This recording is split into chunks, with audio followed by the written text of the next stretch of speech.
Hey there, this is Natalie, and Sasha was trending on Twitter as soon as Attack on Titan Season 4 Episode 8 was aired in Japan, which is a few hours before the English subbed version came out.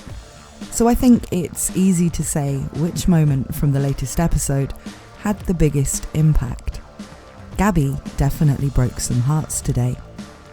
Still, without further ado, let's get straight into the breakdown of Attack on Titan Season 4 Episode 8, or Episode 67 of the full Attack on Titan anime series if you prefer, Assassin's Bullet. As always, don't forget to subscribe for my continued coverage of the Attack on Titan anime and manga, as well as for ReZero and other anime content.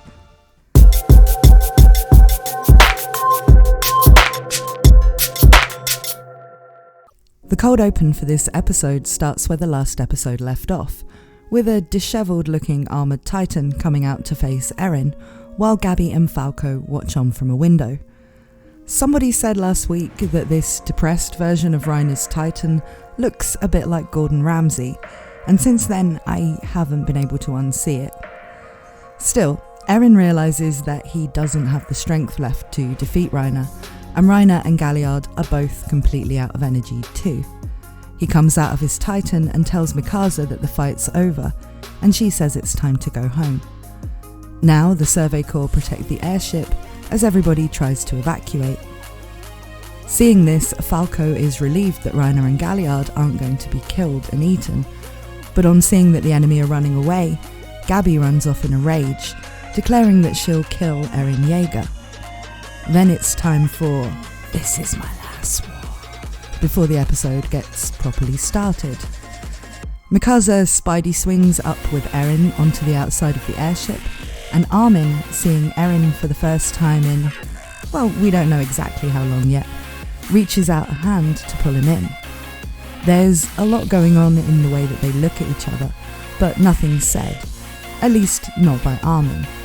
Levi has plenty to say once Eren's safely on board, not least of which is how kickable his face is. Levi's clearly very frustrated and disappointed with Eren, but he indicates that he's set things up just as Eren asked him to in his letters.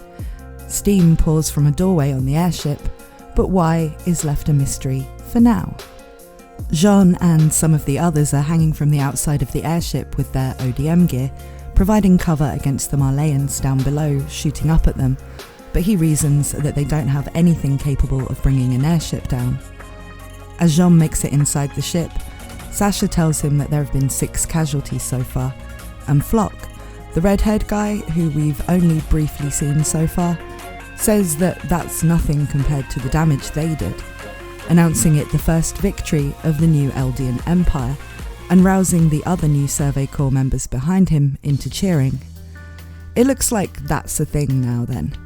The people of Paradise Island have given themselves a name, and they seem to consider themselves to be at war. Jean, Sasha and Connie look less than ready to celebrate, however, so it looks like Flock's sentiments are not shared.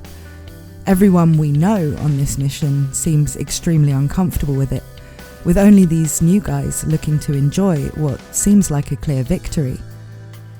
Connie does hug Jean and Sasha though, telling them that he's happy they survived, because they're the most special to him, reminding us that while Eren, Mikasa and Armin are the main trio, these 3 have also been with us from the start, and have grown just as close. You know, just to make what happens next even sadder. We see the airship from the outside, a single line trailing down from it, as Sasha starts asking when she can eat. Down on the ground, Falco's chasing after Gabi, trying to persuade her there's nothing she can do now because the enemy's flying away.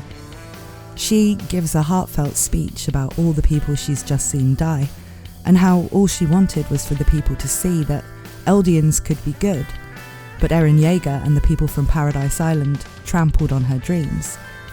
Falco remembers Eren asking Reiner why his mother had to die, and tells her that those people had been trampled by their side too. But Gabi asks if he saw it happen, and he says no. I don't know about you, but I really wanted him to tell her that Reiner, who she loves so much, her cousin, saw it, that he did it, and that's why he was losing the will to go on.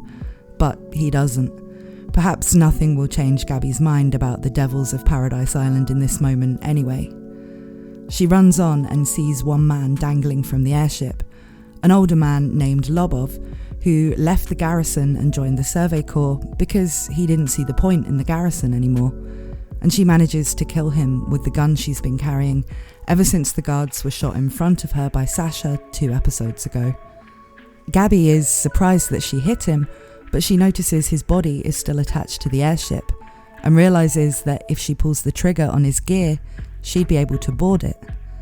She says an emotional goodbye to Falco, telling him to tell Reiner and the others that she fought until the end and to carry on her will after she's gone. Falco thinks there's no way she'll survive this, but it looks like she doesn't care. Her hatred for the Eldians on the airship is all that matters to her now. Colt appears, running to reach them, and this forces her to act instantly, pulling the trigger and shooting up towards the airship. But in the last moment, Falco grabs onto her and is carried up with her. Gabi asks him why, and he replies that the one who should inherit the Armoured Titan is him, which makes no sense to Gabi, but to him is reinforcing the promise he made to Reiner that he would save her. Inside the airship, Flock and the others are making so much noise that nobody hears Gabi clambering inside, and without wasting a moment, Gabi fires her gun at Sasha's back, with no chance of missing her vital organs. Sasha falls to the ground dying, and everybody looks on in shock as we get the mid-episode bumper screen. This episode's bumper screen information isn't all that interesting, unless you're one of those people who's really into knowing the specs of all the guns in war shooter games, telling us that the standard issue rifle, which Gabi just used to shoot at Sasha, is a bolt-action rifle that can fire 5 shots and be fitted with the standard issue knife as a bayonet. Now Gabi is about to use another of those 5 shots, taking aim at Jean, but Falco jumps at her and causes her to miss. Now several of the Survey Corps descend on Gabi and Falco, punching and kicking them and getting the gun away, while Connie and Jean try to bandage up Sasha, who's bleeding profusely. She tries to speak, talking about how hungry she is, and where I thought Sasha's last word, being meat, was going to be going a bit too far with the jokes about Sasha and food, it actually didn't come across as unintentionally funny in the end at all, just really sad. Flock has hold of a beaten up Gabi and Falco now, and asks Jean if it's alright to throw them off of the airship. But Jean says that if they start throwing kids from airships, the killing will never end, and so they're taken prisoner instead. Now, a lot of stuff is revealed in the next part of the episode, and this episode is basically the end of this arc, so this stuff is all going to be really important in the next part of the story. We see Magarth talking to Peak, who's still recovering from her injuries, about the soldier who trapped her and Galliard. She says that she recognised them as someone she saw being sent off to Paradise Island on a scouting mission where everybody had later gone missing. She noticed that the beard was a disguise and didn't suit the soldier because that soldier was actually a woman. Peak had paid attention to her back then because she was a devoted follower of Zeke's. On the airship, Gabi is ranting at Jean, who's taken her prisoner, saying that it isn't over, that War Chief Zeke will finish them, and generally spouting all of her hatred for the people of Paradise Island at him. But Jean simply says that he'll take them to him, and they can tell him what they just said. And there, in the cabin of the airship he takes them to, spewing out steam as he recovers from his injuries, is Zeke, along with that blonde soldier Peak was talking about, Levi and Erin. Mikasa and Armin are also there, but they rush out to see Sasha as Jean explains that one of the kids he has with him shot her. The blonde soldier is named Yelena, and from what we can gather, she must have been the one to make contact with Paradise Island, representing whatever Zeke's plan is here. Zeke asks what Gabi and Falco are doing there, but they have the same question for him, as Hanji comes in and asks Zeke if everything went according to his plans. He said that it did, other than some miscalculations, in the form of Gabi and Falco. So Zeke does seem to actually have been allied with the Survey Corps, which explains those odd things he said in the last episode, when he said Eren Yeager wasn't his enemy, and then that Levi was running out of time, just before Levi looked at his watch. Presumably, the grenade Levi threw at the Beast Titan's nape was just to create a smokescreen so Zeke could get out and escape with him. However, this doesn't look like it means Levi no longer harbours any hatred for Zeke, as he says he's the type to save the best bite for last, implying that he still intends to kill Zeke someday. Now Hanji berates Eren, talking about how every time he falls into enemy hands, they rescue him, and they always lose lives. She says that this time he left them with no choice, and by trusting them, they've lost their trust in him. But Zeke says it will all be worth it, because now they have the Founding Titan and a Titan shifter with royal blood together. Whatever he's planning seems to need them to use the power of the Founder, which Eren holds, but can't use because he doesn't have royal blood, unlike Zeke, whose mother Dina was a royal descendant. But with these complicated goings-on and the various personal conflicts between the people in the cabin left hanging in the air, Connie opens the door to announce that Sasha has died. Eren asks if she had any last words, and Connie tells her that she said meat, making Eren remember other, happier meat-related moments with Sasha and descend into grief. Jean says that he blames Eren for her death, and with everybody who knew Sasha crying at her loss, the episode ends as the airship flies on towards the island.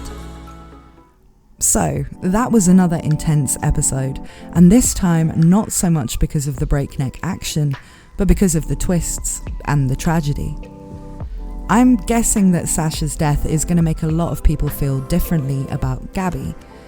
In all honesty, I never really liked Gabi in the manga, at least not during this arc, so I was surprised how much people were warming to her at the start of this season, but I think that's really down to what a great job her voice actress, Ayane Sakura, is doing, which has made her seem a lot more charming and given her way more emotional range than I ever really thought of her as having. Still, whether she becomes the most hated person in the show after the loss of Sasha, and I mean, if there was any character who literally everybody would mourn, it's her, or whether people are more inclined to think as Jean does and blame Eren, will be interesting to see. There isn't really a simple answer when it comes to who's to blame, as there rarely is when someone dies in a war, but I'm sure plenty of people on Twitter will have things to say about it. As for the whole gambit with Zeke, this really blew my tiny little mind when I first read it. I mean, it just raises so many questions about what's really been going on all this time and what the deal with Zeke really is. Luckily, with the anime, those answers will start coming in just a week, and I really can't wait to see the next arc begin. So, that's all from me for this week. I'm not going to talk about the animation again, other than to say that if the CGI in this show is still bothering you, have a look at So I'm a Spider, So What? I mean, a quirky isekai light novel adaptation is hardly going to be held up to the same standards as the final season of one of the best loved manga series of all time, but if you want to see really janky CGI that will make you look upon Mappa's CGI titans with a whole new appreciation, that show has all of the bad CGI. And on that bombshell, I'm signing off. Thank you for watching, and I hope to see you again very soon for more Attack on Titan.